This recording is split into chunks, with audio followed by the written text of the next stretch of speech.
Hi everyone, I'm Stan Mallow. Welcome to Paranormal Yacker. My guest today is Brit Elders, an investigative author and documentary filmmaker who traveled the world exploring a wide range of topics, including the mysterious world of UFOs. One of those UFO investigations will be the focus of my interview with her. I'll be talking with Brit about the 45th anniversary edition of volumes 1 and 2 of UFO Contact from the Pleiades. It documents the amazing upfront and personal contacts Swiss farmer Billy Meier had with extraterrestrials from the Pleiades star cluster. Brit Elders, welcome to Paranormal Yacker. Thank you, Stan. It's a pleasure to be here with you. You, Britt, and your husband Lee are responsible for bringing to fruition the 45th anniversary edition of UFO Contact from the Pleiades. Since both of you had careers, very successful ones, that were galaxies away from the UFOs, what happened to cause the change in the direction you took, specifically your interest in UFOs and Billy Meier? A friend of ours, Lieutenant Colonel Wendell Stevens, contacted us and he said, I've got to show you something. Now, we lived in Phoenix at the time and he lived in Tucson, Arizona, and we were busy. We had a company called Intercept. We were sweeping telephone lines and computer lines for Fortune 500 companies and doing very, very well internationally. We did not want to tag our reputation on a UFO case. So we sort of passed on it. We put it off. Finally, Wendell went to Switzerland. He came back. He said, I need some real professional help. And with our background in investigation, we thought, well, we've got a case we've got to look into in London, one of our sweeps. So we just go over to Europe, the mainland there, and see Billy and visit with him. We did that. We thought we'd spend a day, figure out how he was faking or hoaxing all of this. We ended up being there a week and we couldn't find anything. We went all through his house, through the barn, all over the property. We couldn't find anything. And this was back in the 70s. The thing that's so important here is at that point, we didn't have personal computers. We didn't have telephones that took amazing photographs or movie footage. We didn't have any of them. So it was very, very difficult to figure out how this man could be doing it. Before we left, he gave some of the most amazing physical evidence of contact that has ever been seen. Hundreds of photographs, 8mm movie footage, metal samples, sound recordings of the craft, plus we interviewed hundreds of witnesses. So it was something that a curiosity just sort of propels you forward and you have to try to figure out what is going on. That's what happened to us. And once you put your toe in the waters of UFO and that whole enigmatic subject, you don't get out. It just is so captivating and so enthralling because the answers are never definitive. They're just beyond your reach. And one question leads to another, leads to another, leads to another. So it got us going in the Meier case. And then from there, we did go into Mexico, into Japan, all around the world, into Europe, looking at other cases as well. When and where, Britt, did Billy Meier have his first encounter with the Pleiades, or what were the circumstances surrounding the encounter, and how did he react to it? It was January 28th. It was 1976, I believe, 1975. And what he did was he was in the kitchen and he had this cooling sensation, he said, across his forehead. And then he heard a voice in his head, told him to get on his moped and follow the directions to this place. So he did. He followed it out of curiosity. He got there and he heard this sound that he had never heard before.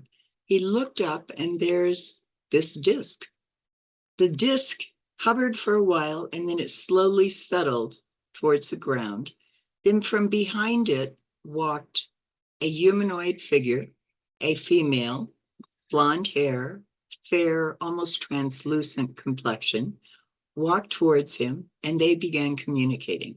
He wasn't afraid because he had seen discs when he was 5 years old in Switzerland. And his father at that time was with him, and he told him, "No, son, those are just German things. They're not anything unusual." But Billy had had contacts previously, and so he was sort of prepared for this.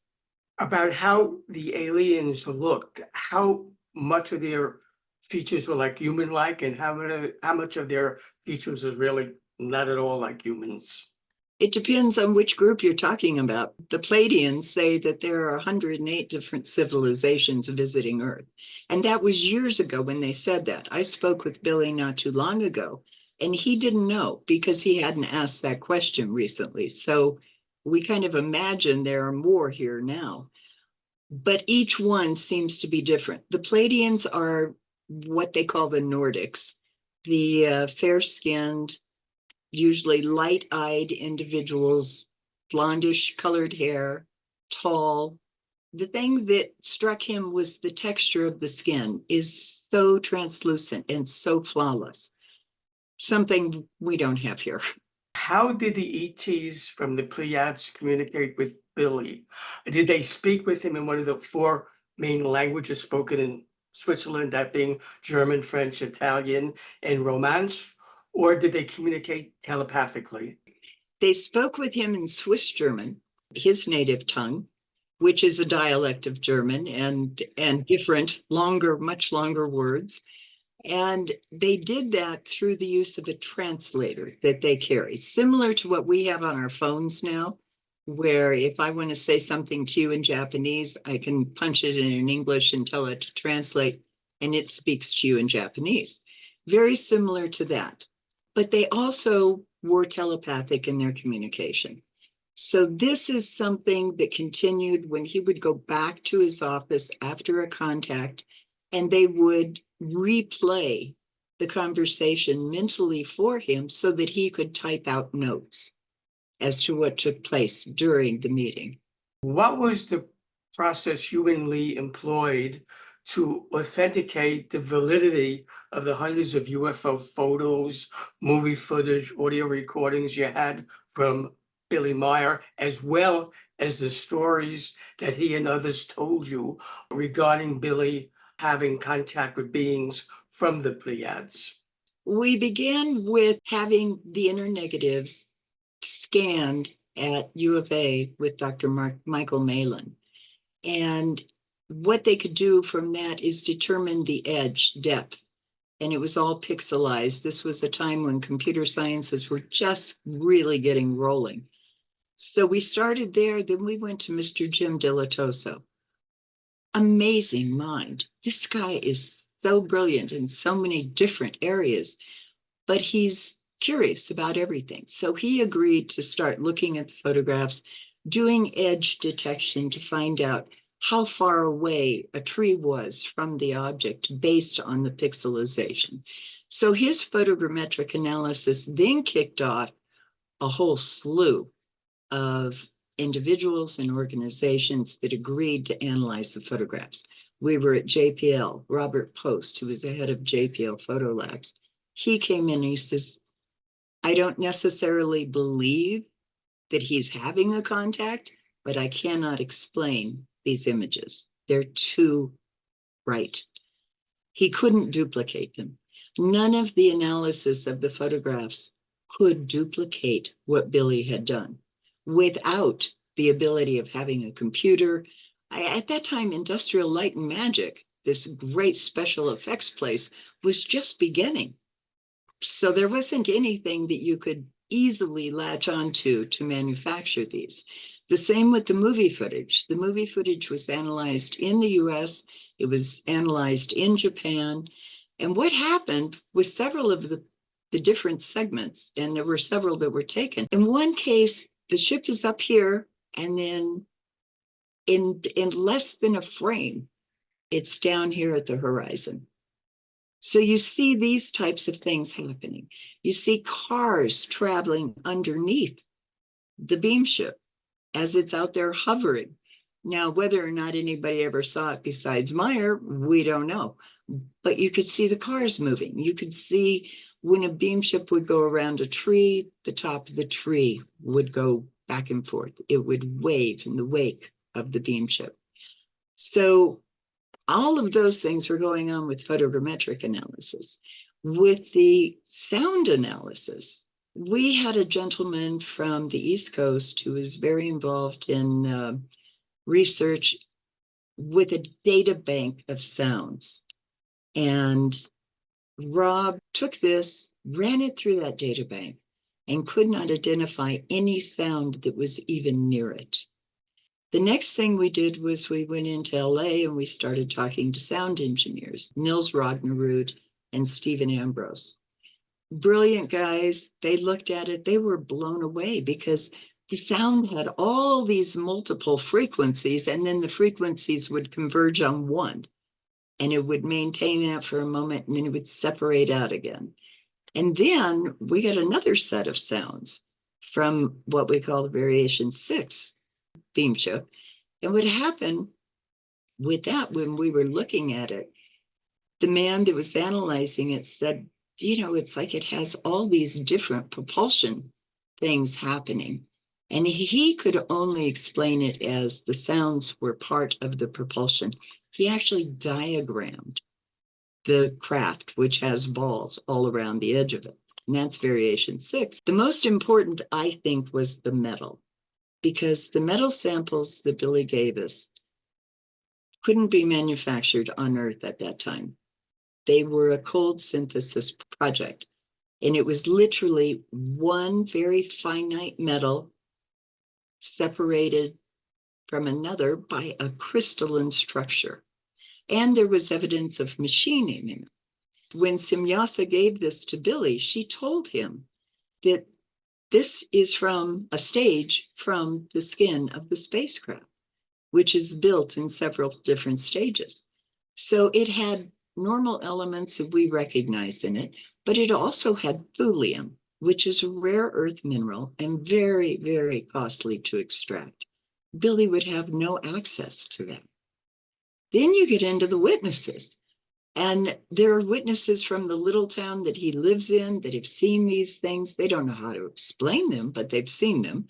And you've got the people that have come in to see what's going on with Billy, and they've witnessed things, like him walking out of a forest and in the middle of a rainstorm, and he's dry. Raindrops are just beginning to hit his clothes.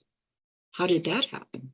People have seen him walk off and then vanish. He's not there. He comes back 4 or 5 hours later from a completely different area, or he calls to be picked up by someone. So all of these contribute to the fact that they support Meier's claims. You can't ever prove or disprove because it becomes an individual truth.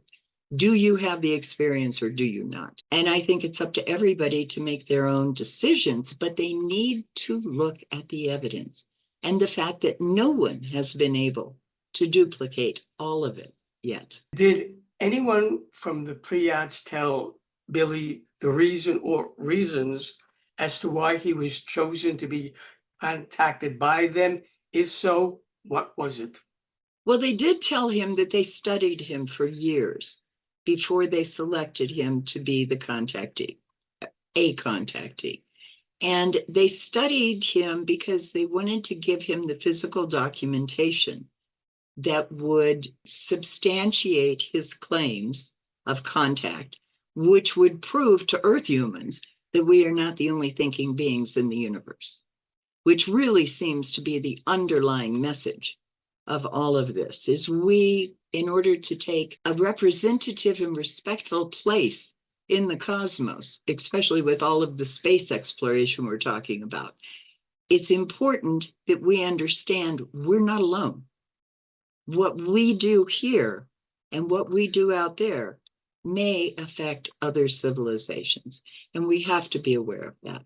When I've interviewed experiencers, people who had contact with alien beings, quite often they tell me that other members in their family also had contact with ETs. Was it the same with Billy? Did any members of his family have encounters similar to the ones he experienced? Not that he knew of. However, the Pleiadians told Billy that their forefathers are our forefathers. So I could see the familial ties and how that would be so important. With Billy, they recognized his energy. He had had past lives both on this planet as well as other places, and they recognized him from that energy. So that was something that they're drawn to, something that is like energy, which is understandable. We as humans are too. Another similarity I found when it comes to experiencers is that they are often given messages by the ETs they encounter to pass on to mankind. Was that the case with Billy Meier? If it was, what was the message given to him? Yes, it was the case. He was told that we had an ozone problem. And this was back in the 70s before anybody was looking at that. And we found out that there was an ozone problem. He also said that it could be cured, and it is getting better. But he was also told that we have to be more caring of the earth, of ourselves, of each other. It was truly a beautiful message of love. They talk about what a spiritually developing person is. And that's not a religious individual so much as it is a person that has an open heart, an open mind, willing to love, willing to express appreciation for others and everything in their life. How that was so important. Like I said earlier, one of the biggest messages was you're not alone out here. There's a lot of us. You have to be respectful of us, and we will in turn be respectful of you. They did not come here to solve our problems. They made that very clear to Billy that we created them. We have to learn how to solve them in order to take our place in the cosmos. We have to learn how to be better people, how to be better stewards of the earth, how to be better stewards of each other, and helpful and loving towards each other. And they explained that very, very clearly to Billy, that that was a very important role that they had. They feel a sort of responsibility to us, like we're their little brothers, and they're trying to teach us how to be better as humans and how to be better taking care of the things that are around us. What I was curious to know, I don't know if Billy mentioned this to you or not, or if it even ever happened, incredible messages given to him. Did they tell him how to get the word out with those messages? Did they give him any guidance or give any advice on how to do that, or they pretty much left it up to him to do what he did? They put it out there, and he pretty much left it up to us. There were magazines who were coming in from all over Europe, television shows, things like that to interview Billy, but they did not ask the question. That's why in Contact from the Pleiades, the book, it has the quotes from Samyasa that are very important to read and really give the beauty and this sense of hope that comes from the Meier case. And that's why we put those in there. The books, when they were originally released, were very well received. We did have a lot of blowback from people saying, oh, it's a hoax, it's a hoax. Our answer was very simple. We have the evidence. Where did you test your evidence? And where did you get it? It's something that is so touching and so moving that we couldn't exclude those, even though you cannot prove this came from the Pleiadians, that it didn't come from Meier. It's there, and it is important, and it's beautiful. It's part of whatever is happening. Since it's a fact that Pleiades do exist, they can be seen from just about anywhere on our planet and have been part of the myths and legends of many ancient cultures. I'm curious to know, Brit, if you're aware of plans by any a country, institution, or groups of people to explore the Pleiades and look for life forms there. Not that I've heard. but I think we're missing the boat if we don't do that. However, the Pleiadians did tell Billy that they have a different frequency, a different physical vibration than we have.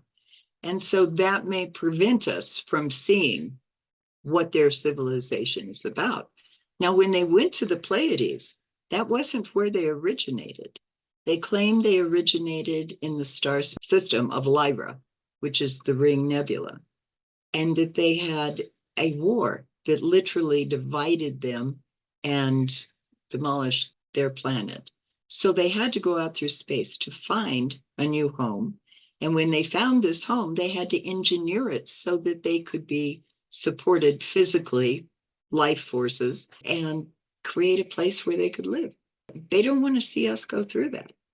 And that's one of the big reasons they're here. Well, I'm hoping that after reading your books, volumes 1 and 2, some people, the light will go out and say, wait, we've got to do something and pursue it. I agree. Should viewers of Paranormal Yacker want to buy the 45th anniversary edition of volumes 1 and 2 of UFO Contact from the Pleiades, how can they do that? It will be out April 23rd, and it will be available at your favorite bookseller everywhere. You can buy it online, you can buy it at a bookstore. Brit Elders, I thank you for being my guest on Paranormal Yacker.